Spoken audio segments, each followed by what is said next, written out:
Bonjour à toutes et à tous. Dans cette vidéo, nous allons revenir, à la manière d'un compte-rendu sans jugement, sur une discussion animée qui s'est déroulée lors de la matinale Tocsin, où Clémence, l'animatrice, recevait Xavier Poussard et Régis de Castelnau.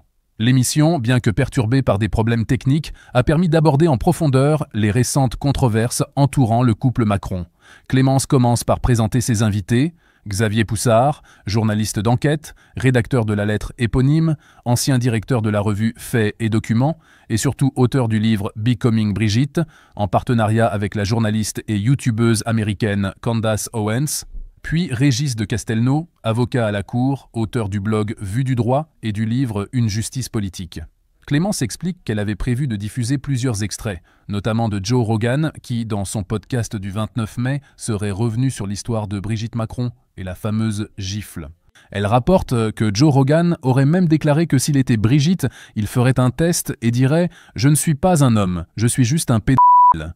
Elle mentionne aussi Candace Owens qui, bien qu'en congé maternité, serait revenue le 27 mai sur cette séquence de la gifle et sur le procès en appel de Brigitte Macron et Jean-Michel Trogneux contre Natacha Ray et Amandine Roy, apportant des éléments jugés intéressants par Clémence.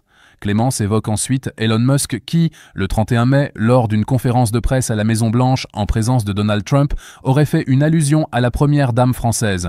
Un journaliste lui demandant d'où venait son bleu à l'œil, Elon Musk aurait répondu « Ça n'est pas arrivé en France en tout cas », mimant une gifle.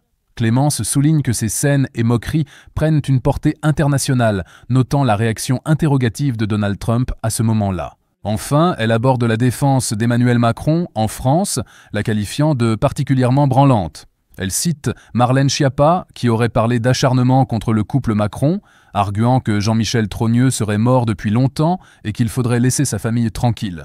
Clémence rappelle pourtant que Jean-Michel Trogneux a participé à la plainte contre Amandine Roy et Natacha Ray. Elle conclut son introduction en soulignant que ces faits, présentés comme anodins ou complotistes en France, justifient la discussion malgré les problèmes techniques. Clémence donne alors la parole à Xavier Poussard pour un récapitulatif des événements autour de la gifle et de leur portée. Xavier Poussard explique qu'on arrive au bout d'une séquence, celle de la gifle précédée par le procès en appel, une grosse séquence qui a couru tout le long du mois de mai. Il annonce qu'Aurore Berger a convoqué le jour même à 14h30 tous les directeurs des filiales françaises des réseaux sociaux en présence de l'ARCOM, du directeur général de la police nationale et de représentants de Pharos.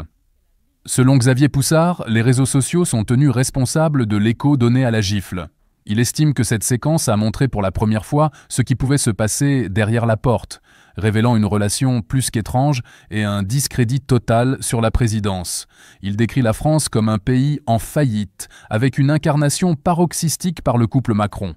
L'épisode de la gifle montrerait un pouvoir incapable d'autocritique, pratiquant l'inversion accusatoire, la faute aux Russes, à l'IA, aux réseaux sociaux. Xavier Poussard affirme qu'une liste de comptes à censurer sera présentée par le gouvernement lors de cette réunion. Il inscrit cette rencontre dans une confrontation plus large entre l'administration américaine et l'Union européenne. Il mentionne la bourde de Marlène Schiappa sur BFM TV et le peu de soutien public au Macron, citant aussi Éric Dupond-Moretti. Xavier Poussard revient sur le procès en appel où le juge aurait demandé à Maître Enoki, avocat de Brigitte Macron, et Jean-Michel Trogneux si lui-même et Candace Owens étaient poursuivis. Maître Enoki aurait répondu évasivement « Je crois ». Pour Xavier Poussard, ils sont incapables de répondre et s'embrouillent dans leur communication. Il qualifie la situation d'effondrement d'un régime, d'historique et de spectaculaire. Il évoque ensuite la réunion de tentative de censure des réseaux sociaux, avec une liste d'influenceurs fichés. Il lie cela à l'arrestation de Pavel Durov, fondateur de Telegram, qui commencerait à parler de l'intervention du gouvernement français dans sa messagerie concernant des élections en Roumanie. L'affaire Trogneux serait le sous-texte de ce contexte, en lien avec la taquinerie de Trump sur la porte fermée. Il compare la relation du couple Macron à celle d'Alain-Philippe Malagnac et Amanda Lear, ou Pierre Berger et Yves Saint-Laurent, évoquant sadisme et masochisme. Il conclut que cette présidence incarne l'effondrement du régime et peut-être de la France. Clémence reprend les points de Xavier Poussard, l'attaque sur la liberté d'expression, la convocation des réseaux sociaux et l'affaire de l'appel. Elle s'interroge sur l'implication croissante des influenceurs américains comme Candace Owens, Joe Rogan et Elon Musk. Xavier Poussard insiste sur le fait que la remarque d'Elon Musk a été faite dans le bureau ovale, une semaine après la réception de Bernard Arnault par Donald Trump. Il note les critiques de Bernard Arnault envers l'Union européenne, des propos qu'il juge souverainistes et inhabituels. Il suggère un possible repositionnement des oligarques français et décrit Emmanuel Macron comme un canard sans tête, déjà mort. Il souligne le peu de soutien public au couple présidentiel. Il rappelle un article du Monde indiquant que l'affaire Trogneux était traitée au plus haut niveau de l'État, suggérant un détournement des moyens de la République. Il note qu'une des journalistes de l'article est la compagne d'un proche de Gabriel Attal, insinuant des fuites internes. Xavier Poussard évoque l'humiliation de Gabriel Attal lors de l'annonce de la dissolution dont il n'aurait pas été informé et se demande s'il n'alimente pas les fuites. Clémence se tourne alors vers Régis de Castelnau. Régis de Castelnau parle de fin de règne, Macron n'étant pas renouvelable et la situation politique et économique de la France étant catastrophique.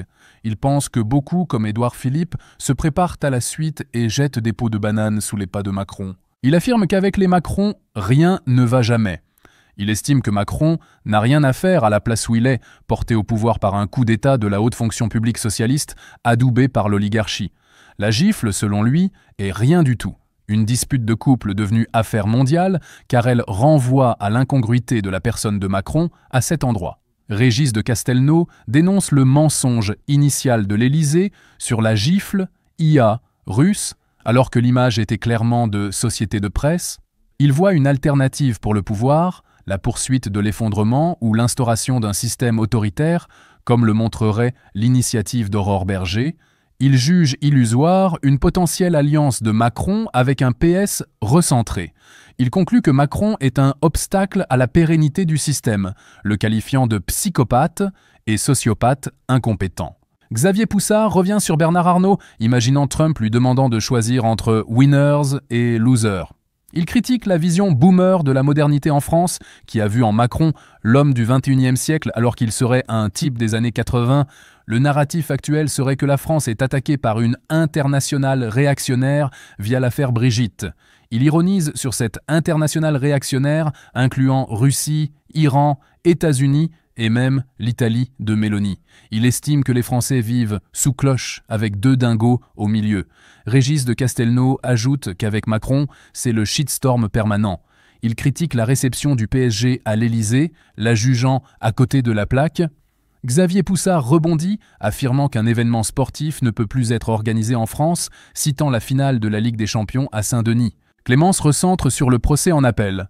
Xavier Poussard mentionne que Candace Owens a révélé une tentative de corruption de l'Élysée, proposant de l'argent pour retirer ses vidéos « Becoming Brigitte ». Il estime qu'à chaque étape, l'Élysée a construit un champ de mines, notamment en impliquant le cabinet de la présidence dans l'affaire. Il qualifie le pouvoir de aux abois et de complètement fou. Xavier Poussard revient sur la preuve de l'existence de Jean-Michel Trogneux, une carte d'électeur, puis une photocopie à peine lisible d'une carte d'identité périmée. Il évoque 3 hypothèses, sabotage interne, incompétence ou folie.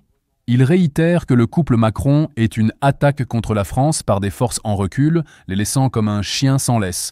Régis de Castelnau précise que les avocats en France ont une immunité d'expression. Clémence l'interroge sur l'absence de contraintes pour que les Trogneux comparaissent et sur le fait que l'avocat général n'ait pas demandé les actes de naissance ou de mariage. Régis de Castelnau pense que les Macron sont coincés. L'objectif initial de la procédure était d'obtenir une condamnation pour prouver que Brigitte Macron n'était pas un homme. Il explique que la première condamnation pour diffamation concernant la falsification d'actes d'état civil a été présentée de manière trompeuse. Cette fois, l'opération de pure communication ne marcherait plus aussi bien.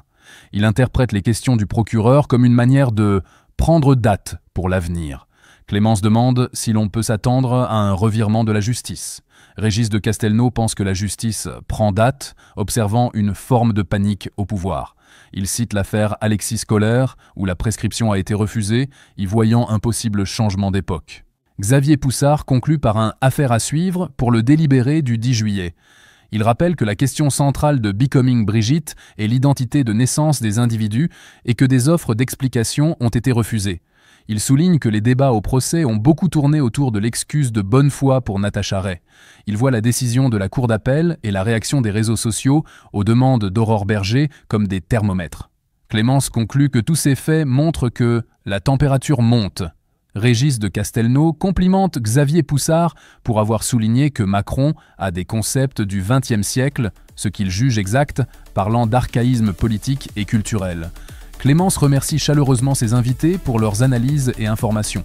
Voilà pour ce compte-rendu d'une discussion riche en révélations et en perspectives sur une actualité brûlante. Si cette narration vous a éclairé, n'hésitez pas à aimer la vidéo, à vous abonner à la chaîne OK Podcast et surtout activer la cloche pour ne rien manquer de nos prochains décryptages. Merci de nous avoir écoutés et à très bientôt pour de nouvelles analyses.